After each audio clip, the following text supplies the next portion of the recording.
ብዙ አመት ሚዲያ ላይ ቆይቻለሁ፣ ግን የአማን አይነት አለቃ የለም። የተለየ ነው። የኢቢኤስ ቴሌቪዥን መስራችና ስራ አስኪያጅ አማን ፍስሐ ጽዮን አስክሬን በሀገር አሜሪካ በሚገኝ የፕሮቴስታንት ቸርች የሽኝትና የጸሎት መርሃ ግብር ተካሂዷል። የፊታችን ማክሰኞም አስክሬናቸው አዲስ አበባ ይገባል። በሀገራቸውም የቀብር ስነ ስርዓታቸው ይፈጸማል።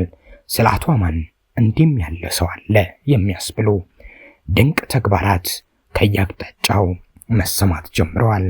በዚህ ቸርች የተሰበሰቡ ሁሉ ግን ሃይማኖት ሳይመርጡ በአንድ ላይ ቆመው ለዚህ መልካም ሰው ወደ ፈጣሪ ጸሎታቸውን አድርሰዋል።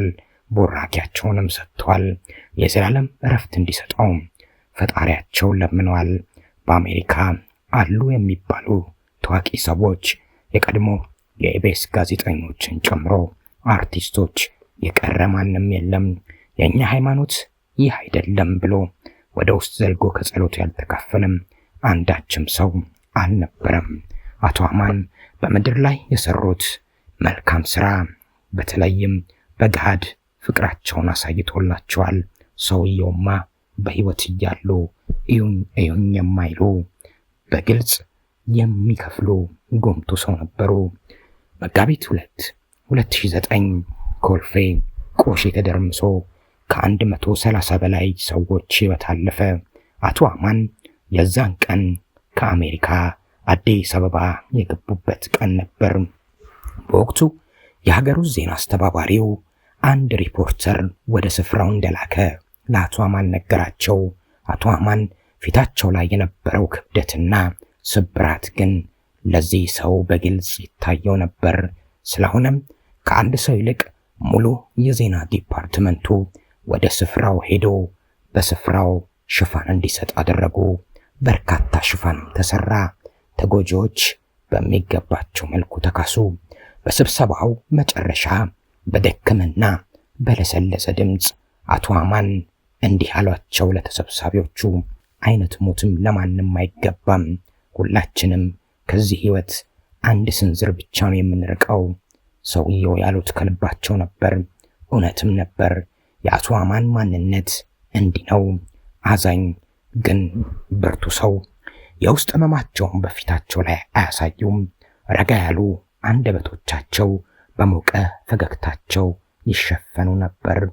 ጤናን እንዴት ነህ ብሎ ሲጠይቁትም እሱ እግዚአብሔር ይመስገን ደህና ነኝ ብሎ ነው የሚመልሰው ይላል።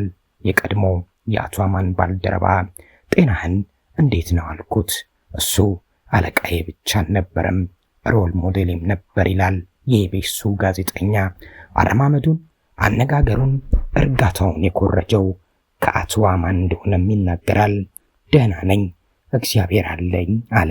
አስከትሎም ወደ ከፍታ ያወጣኝ እሱ ነው፣ አሁንም አለኝ። ይህንን ነበር ያለው። በ2010 ዓ.ም አንድ ባልደረባችን የድርጅቱን ስም በመጠቀም ገንዘብ ሲሰውር ተደረሰበትና ተሰናበተ። እኛም በትልቅ ድንጋጤ ላይ ሳለን አማን እንዲያለኝ ብሎ ያስታውሳል። ወንድምህ ነው፣ መስመር ሳታልፍ አግዘው አለኝ። በወቅቱ ይህ አባባሉን ለማወራረድ ደረት ይጎራብጣልና ገንዘብህን አልወሰደም እንዴ ብዬ ጠየቅኩት። ምላሹ እንዲህ ነበር፣ እኔ ከስራ አሰናበትኩት፣ ቀሪው የእግዚአብሔር ነው። ከዚህ በላይ ስለሱ ብዙ አላውቅም። ይህ ነበር አማን፣ ለኔ ፍትህ ያለው ምህረት ያለው እምነት ያለው ሰው። በዚህ ጽሑፍ እንድትረዱልኝ የምፈልገው ይላል ይህ ምስክር፣ የሐዘን ስሜቴን ሳይሆን ምን አይነት ሰው ሀገር እንዳጣች ነው። አንጋፋና የምወዳት ተዋናይት ለኢንተርቪው ጠርቼ በመጠባበቅ ላይ ሳለው ያረፈደችው አማን ጋር እያወራች እንደሆነ ሰማው። በወቅቱም ከስራ የተገለለች በተለይም በህመሟ ምክንያት በመሆኑ ውይይታቸው ስለምን እንደነበር ለመረዳት አልቻልኩም። ሳገኛት ግን ከመጠየቄ በፊት አማን ጋር ተጨቃጨቅን። ስልኬን ማን እንደሰጠው አላውቅም። ደውሎ የቤት ኪራይ ከፈለ። ዋሌ የዛሬ ዓመት እኮ ጀምሮ ነው ስትል፣ ታዲያ ይህ ምን ያጨቃጭቃል አልኩኝ። የነገረኝ ጭራ ለመያዝ ማለት ነው። በፈገግታ እግሬን አሞኝ እያነከስኩ የመጣሁት በፕሮግራማችሁ ላመሰግነው ነበር፣ ግን አይሆንም አለ። እኔ አመሰግነዋለሁ፣ ከፈለጋችሁ ቁረጡት ነበር ምላሿ። እንዳለችው አመሰገነች። ይበልጥ የገረመኝ የአማን አመክንዮ ነው። ለመመስገን ቦታ ያልነበረው ሰው አትቁረጡባት ደስ የሚላት ከሆነ አለ። የልቧን መሻት ከምቾቱ ነበር ያስቀደመው። ይህን ልብና ሐቅ ነበር መሆን የምፈልገው የምሞክረውም። አንድ ባልደረባዬ በህመም ስራውን በለቀቀ ሰሞን ኮሪያ ሆስፒታል ገባ። ስማ አንተ ቢዚ ስትጫወት አለቃ ለጥየቃ ቀደመ አለኝ በስልክ እየሳቀ። አማን ቀደመኝ አልኩት። አዎ ሙሉ ሕክምና ደረሰኝህን ይዘህልኝና አለኝ። ዛሬ አጣነው አለቃ ወይም የግል ሚዲያ ያለው ባለሀብት ምናምን አይደለም። የቀዘቀዘ ልብ የሞቀ ደም ያለው አባትም ጓደኛም መሆን የሚችል ሰው ነው። ኢቢኤስ ስገባ 25 ዓመቴ ነበር። ከቤት ወጥቼ መኖር ጀመርኩ። ከ3 ወራት በኋላ ይመስለኛል ህይወትህን ትወደዋለህ ወይ ብሎ ጠየቀኝ። ለዚህ ድንገተኛ ጥያቄው መልስ አልነበረኝም። የተረዳሁት ንግግራችን ያለቃ አይነት ስላልነበረ በህይወቴ ፍራሽ ላይ የምተኛው ላንተ መስራት ስጀምር ነው አልኩኝ። የንግግሬ ክብደት መመዘን የቻልኩት ከፊቱ አንብቤ ነው። ያ ገጽታ ኃያል ነው፣ የአሰሪም አልነበረም። ታላቅ ወንድምህ አንጀቱ ሲቦደስ አይነት እንጂ። ከደቂቃዎች ዝምታ በኋላ ጥቅምት ወር ድርጅቱን ስቀላቀል የነበረንን የቅጥር ውይይት አስታውሰኝ። ኢቢኤስ መስራት የፈለግከው ለደሞዝ ከሆነ አትድከም። እኔ የምፈልገው ኢቢኤስ ተጠቅሞ መለወጥ የሚፈልግ ጋዜጠኛ ነው።